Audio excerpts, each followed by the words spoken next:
Bismillahirrahmanirrahim. Assalamualaikum warahmatullahi wabarakatuh. Perkenalkan, saya Irfan Ma'ruf, NIM 10542117617. Jadi di sini saya akan melakukan video keterampilan yaitu manajemen jalan nafas.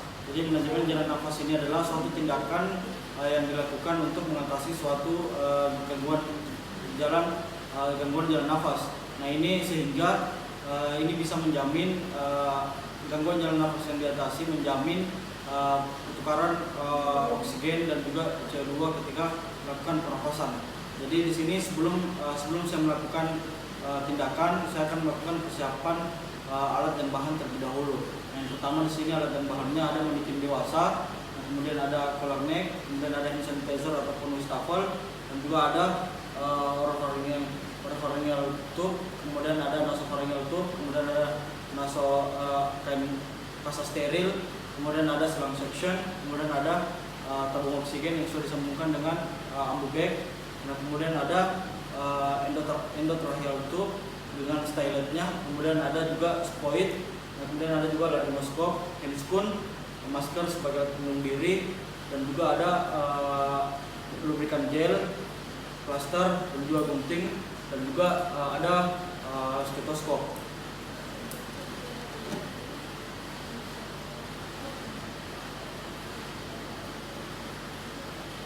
Nah, sebelum saya melakukan tindakan, saya akan memakai masker terlebih dahulu.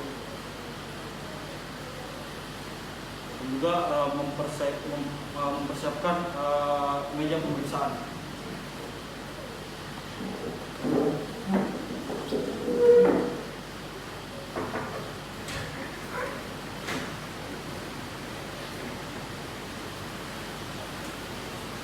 Nah, setelah saya melakukan persiapan meja pemeriksaan, saya melakukan cuci tangan dan juga memakai handscoon.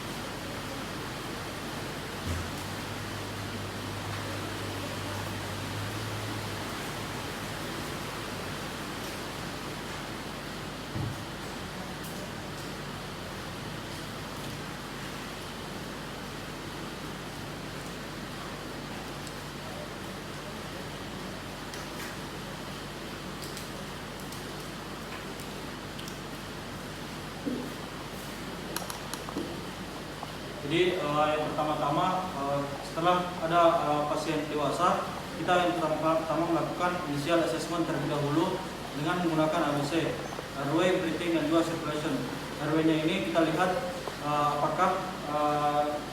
apakah ada tanda-tanda sumbatan pernapasan pada pasien. Kemudian kita breathing-nya kita dengan menggunakan look, listen, and feel. Look, kita lihat apakah ada retraksi dinding dada pada pasien. Kemudian kita listen, mendengar apakah dari bunyi pernapasan pada pasien ada atau tidak ada atau normal. Kemudian kita juga bisa lihat apakah ada suara-suara snoring ataupun gurgling pada pernapasan pada pasien. Nah, kemudian juga kita bisa feel, merasakan hembusan pernapasan pada pasien ada atau tidak ada. Nah, setelah itu circulation C, kita lakukan perabaan ataupun palpasi pada arteri karotis pada pasien, apakah ada nadi teraba ataupun tidak ada. Nah, setelah kita melakukan initial assessment dengan menggunakan ABC tadi, selanjutnya saya akan melakukan pembebasan jalan nafas akibat bedah padat tanpa menggunakan alat. Nah, kita bisa menggunakan triple air maneuver. Nah, triple air maneuver ini terdiri dari head till, chin lift, dan juga jaw thrust. Nah, namun ada beberapa yang harus diperhatikan ketika kita melakukan head till dan juga chin lift dengan cara seperti ini. Tangan kita berada di kepala pasien, kemudian dagu kita, 3 jari kita ada di bagian mandibula pada pasien, kemudian menarik dagu dari pasien. Nah, ini dilakukan apabila tidak ada cedera servikal pada leher pada pasien. Namun ketika ada cedera servikal pada pasien, terlebih dahulu kita memastikan collar neck terpasang di bagian leher pada pasien.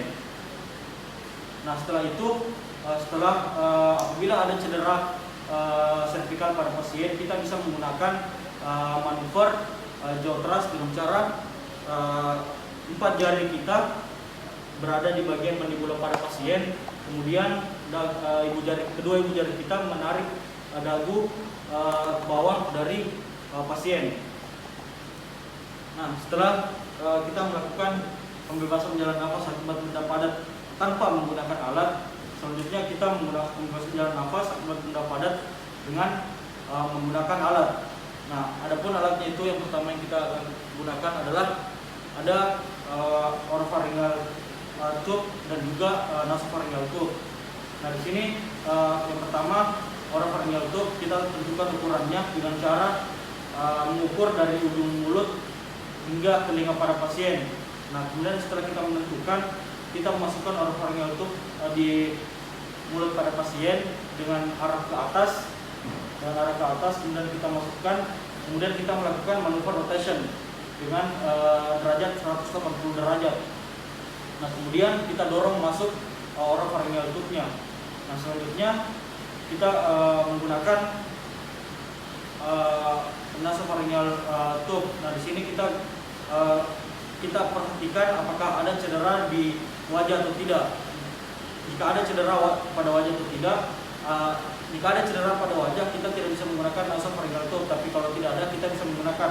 Nah, ini ukurannya kita bisa menggunakan dengan menyesuaikan dengan lubang hidung para pasien ataupun di jari kelingking pada pasien. Nah, tapi sebelum kita masukkan, kita menggunakan lubrikan gel terlebih dahulu di nasopharyngeal tube. Nah, kemudian kita masukkan secara anatomis ke hidung pada pasien. Nah, selanjutnya setelah kita melakukan pembebasan jalan nafas, kita melakukan loop evaluasi, yaitu loop listen and feel lagi untuk melihat, mendengarkan dan juga merasakan apakah ada perubahan terhadap pasien setelah kita melakukan tindakan yang tadi.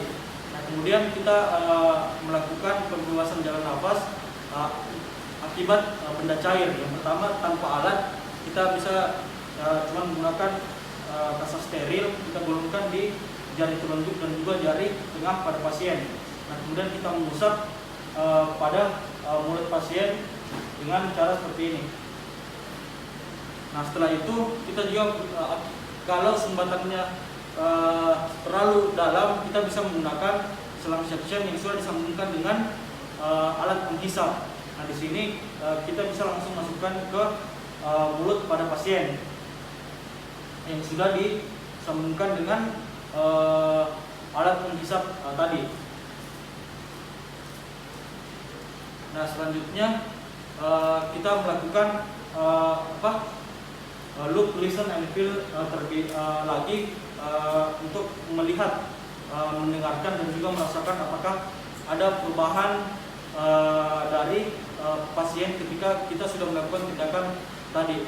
Nah, selanjutnya kita melakukan pemberian bantuan nafas pada pasien. Yang pertama, kita tidak menggunakan alat dengan cara menggunakan mouth to mouth pada pasien dan juga mouth to nose dan juga mouth to stomach pada pasien. Nah, kita juga bisa lakukan pemberian bantuan nafas dengan menggunakan alat pada pasien. Dengan menggunakan alat ambu-bag yang sudah disambungkan dengan tabung oksigen. Nah, yang pertama kita memperhatikan masker dari ambu-bagnya untuk bisa menutupi hidung, mulut dan juga dagu pada pasien. Nah, sebelumnya kita memasukkan oropharyngeal tube untuk mencegah lidah jatuh ke belakang dengan teknik yang sama, yaitu memasukkan, kemudian melakukan manuver rotation dan juga mendorong masuk ke mulut pada pasien. Kemudian kita bisa melakukan VTP, ventilasi tekanan positif pada pasien dengan cara masker tadi menutupi mulut, hidung dan juga dagu pada pasien. Kemudian kita melakukan CA clean,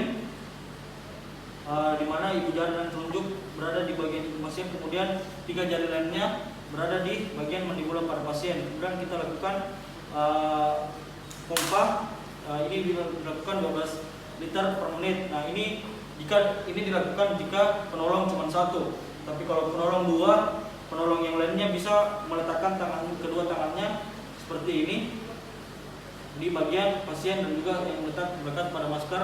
Kemudian penolong lainnya memompa bagian dari ambubek.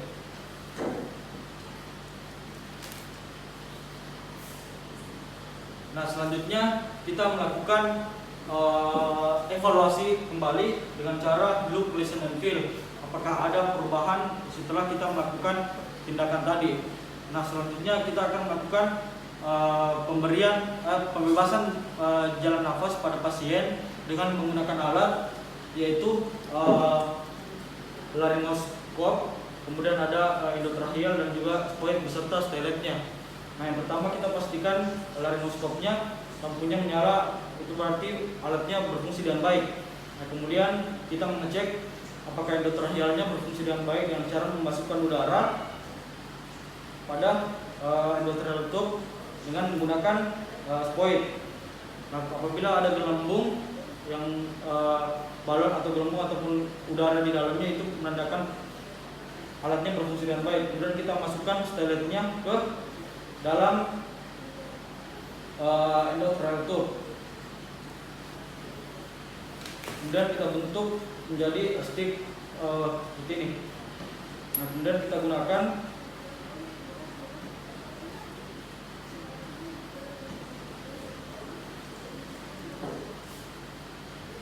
selanjutnya yang pertama kita masukkan laryngoskop pada pasien ke dalam mulut pasien dengan memperhatikan sampai batas dari glosoepiglotika pada pasien. Nah, setelah itu, setelah masuk, kita bisa masukkan kembali juga endotracheal tube-nya ke dalam mulut pasien dengan dari kiri ke kanan. Nah, kemudian kita bisa menarik styletnya dari endotracheal tube. Nah, kemudian kita masukkan udara dengan menggunakan spoid. Nah,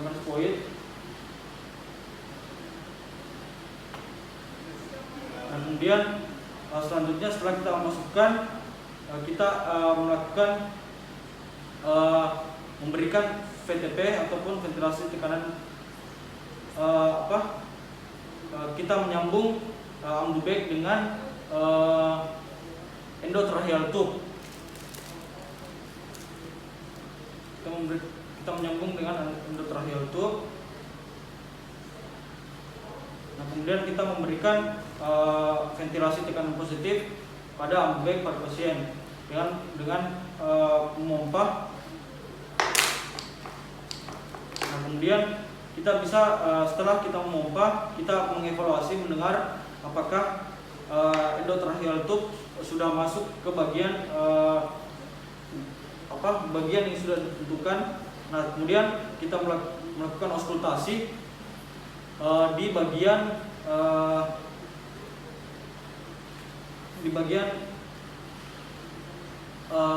gaster pada pasien. Pada gaster pada pasien, apabila tidak ada udara terdengar, berarti itu sudah alat endotracheal tube sudah masuk ke dengan batas yang benar. Kemudian juga kita bisa lakukan di bagian paru-paru pada pasien. Ketika ada suara udara yang terdengar, kita bisa memastikan bahwa alat endotracheal tube masuk dengan benar. Nah, kemudian kita setelah tersambung, kemudian kita fiksasi pada bagian yang sudah dikerjakan tadi dengan menggunakan plester.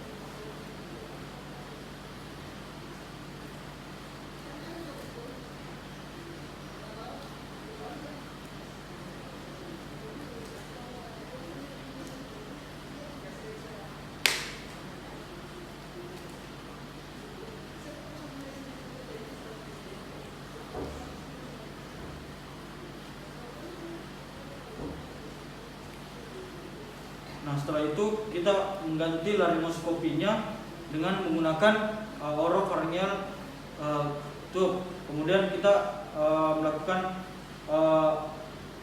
pompa kembali untuk ventilasi pada pasien 10 sampai 12 kali tekanan. Nah, kemudian kita bisa lakukan evaluasi kembali dengan menggunakan auskultasi. Nah, setelah itu kita melakukan evaluasi dengan look, listen, and feel. Apakah ada tanda-tanda perubahan pada pasien atau tidak.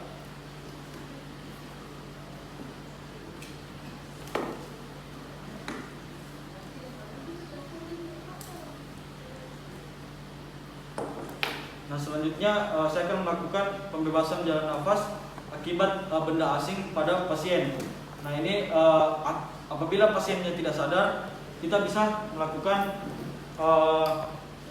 pembebasan jalan nafas di tempat yang datar ataupun tempat yang keras dengan pasien. Dengan cara yang pertama adalah abdominal thrust. Kita seperti menunggangi pasien dengan posisi seperti ini. Kemudian kita mencari garis khayal antara proses sipideus dan juga umbilikus pada pasien.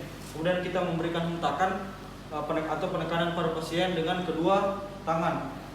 Kita lakukan sebanyak 3-5 kali hentakan pada titik yang sudah ditentukan. Nah, selanjutnya juga apabila pasiennya sadar, kita bisa melakukan back blow pada pasien dengan posisi seperti ini. Pemeriksa seakan-akan memeluk pasien, tangan yang satunya, kemudian tangan yang satunya adalah berada di belakang pasien dengan mencari garis khayal antara kedua skapula pada pasien. Kemudian pasien agak condong ke depan. Kemudian kita berikan hentakan 3-5 kali di tempat yang sudah ditentukan di garis khayal antara kedua skapula. Nah, kemudian juga kita bisa lakukan Heimlich manuver. Nah, ini kita bisa lakukan pemeriksa berada di ataupun penolong berada di bagian belakang pada pasien. Kemudian kita menentukan posisi proses sipideus dan juga di antara proses sipideus dan juga umbilikus. Kemudian kita memberikan hentakan ataupun mendorong pasien ke belakang dan juga ke atas dengan sebanyak 3-5 kali juga dengan cara seperti ini.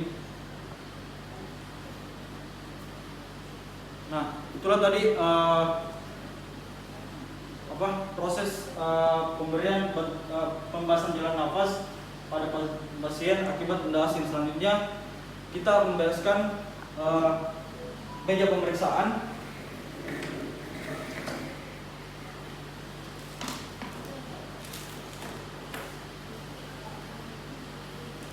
Kemudian saya melepaskan handphone dan buang ke tempat sampah medis. Kemudian saya melakukan cuci tangan.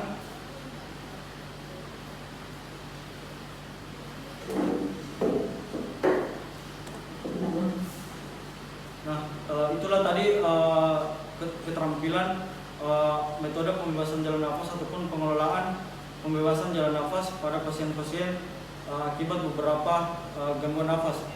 Mungkin itu dari saya. Billahi taufiq wal hidayah. Assalamualaikum warahmatullahi wabarakatuh.